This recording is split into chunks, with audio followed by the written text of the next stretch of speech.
Hey, what's up, guys? In this video, I'm going to talk about androgens. Well, actually, the androgenic component of steroids. As you guys probably know, there's an anabolic and an androgenic component to a lot of steroids. That's why there's the scale, like testosterone's 100, 100, and things like masteron are around 60, 30, 40, etc. So, historically speaking, bodybuilders would want to maximize anabolic activity while minimizing androgenic activity, and that's understandable because androgenic activity comes with a lot of it comes with negative side effects.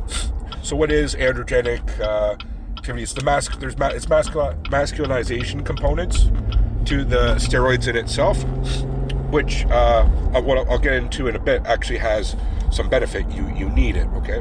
But to go back to my original point here that I was trying to make is people try to minimize the androgens while maximizing the anabolic properties being the muscle growth properties, okay?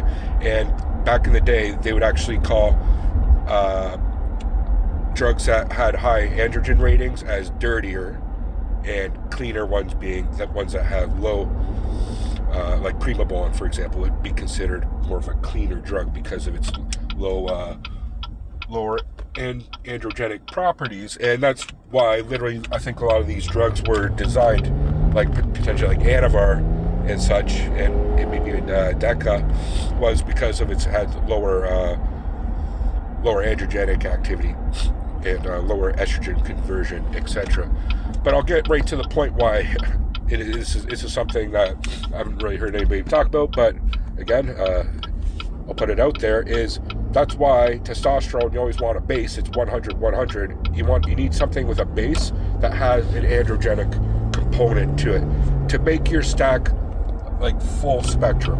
Okay, that's the best way I can put it. Like, if you want, like, in a spectrum of colors, right? You want to have it like a nice bandwidth of properties, right? You don't want it to be like, if you're taking a picture, for example, that has to do with light. You don't want your picture to be blown out, like the white balance off or something like that. You want to have a nice contrast, a nice balance, and that's what it comes down to when you're formulating your stack, is finding that right balance, and especially when that works for you, because everybody's different. There's different genetic people have different genetic characteristics. But that being said, I'll go back to testosterone. Testosterone is 100, 100, and that's why it's important to take testosterone, is because of its androgenic components and the fact that it converts to estrogen. That's one of the main reasons you take it. But there's other compounds, obviously, like DHT ones and such, that are low androgenic, and those are great too because of the certain performance elements it brings to the table. But that being said, if you go off balance in that direction, you might face a whole series of other problems, such as, I don't know, some components act as aromatase inhibitors, and you'll crush your estrogen, right?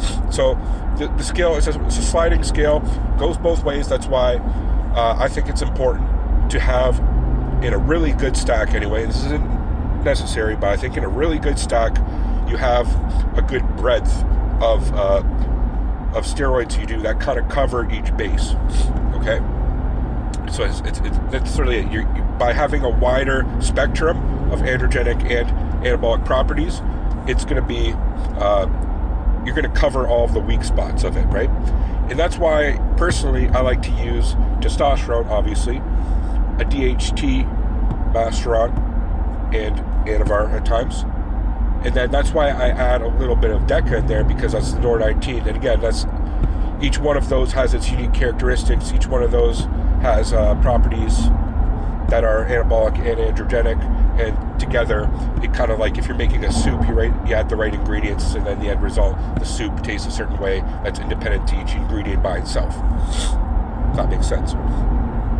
Now, to get back to why androgenic properties are so important, well, there's a masculinization component to it, and it's no wonder that some of the compounds that have really high androgenic properties are some of the most powerful, okay?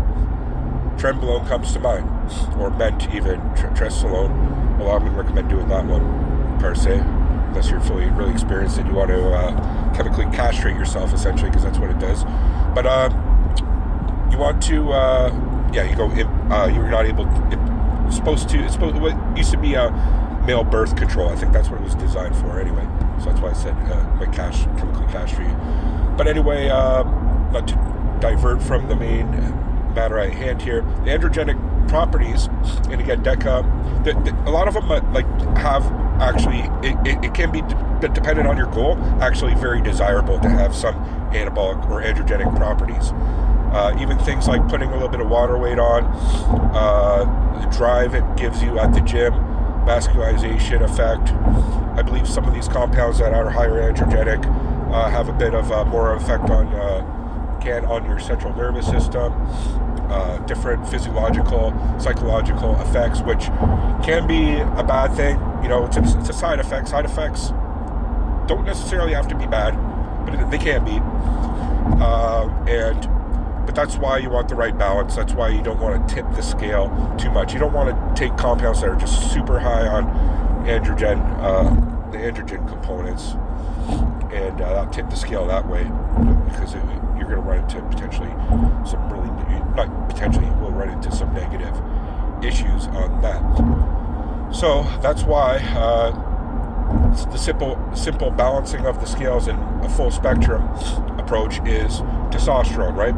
100-100. Something like Mastron, which has a synergistic effect with the testosterone, keeps it balanced to that, the androgen effects of that, right, in the estrogen conversion.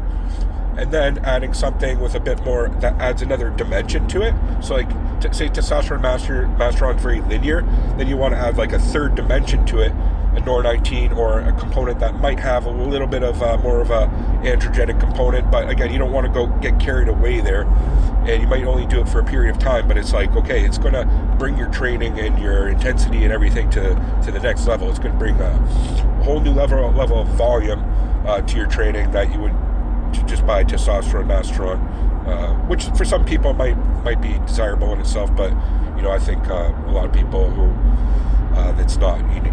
You want to bring, again, I call it the full spectrum androgenic and anabolic properties. Okay, and part of that full spectrum is also testosterone based, DHT, and NOR19. NOR19 isn't necessary, but I think in a ideal perfect stack, at times it is. That's just my own opinion. Please leave in the comments section below if you think otherwise. Obviously, you can just run high amounts of testosterone and something like Primobolan. That's fine too. But I think when it comes to the balance, obviously you don't want to be running the balance to be skewed too much in the androgenic component. And that whole scale, like the rating scale, it's just a way that it's a reference. You know what I mean? It's not something that it's just a way it can be measured, but it's not totally accurate. And again, it's just a reference for it. So don't be too heavily reliant on that. But it does give you a good idea of what you're doing, what component, so if you're doing a steroid with androgenic rating scale of 300, you maybe don't do too much of that, right? If you're doing one above 30, like Primobolan or something, well, yeah, you can do a few hundred milligrams of that and you should be all right. So I'll leave it there, guys. What are your thoughts on that? Again, I try to make videos, topics that a lot of guys don't talk about, or at least don't make full videos on. I know sometimes influencers have touched upon this topic, but again, like bringing the right balance to androgen and androgenic properties and anabolic properties. Don't be afraid of androgenic properties. Just keep it in check. That's the whole moral of the story here. Thanks for watching, guys. Peace.